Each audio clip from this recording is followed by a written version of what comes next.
యేసుక్రీస్తు తన నీతిని మనకు ఆరోపిస్తున్నాడు. చెప్పుడు మాటలు వినవద్దు.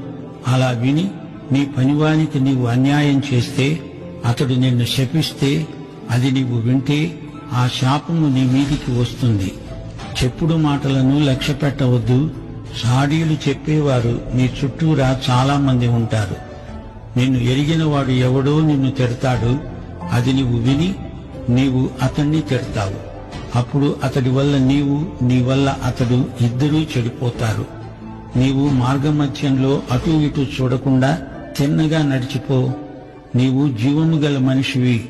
ఉసూరుమంటూ తోటకూర కాడలాగా ఊగిసలాడవద్దు. నీవు క్రీస్తుకు మాత్రమే చెంది ఉన్నావు. నీ యజమాని సైతాను కాడు, లోకం కాదు, శరీరము కాదు, నేత్రాశ కాదు, జీవపు డంబము కాదు. వేషధారణ బ్రతుకు మానేయి.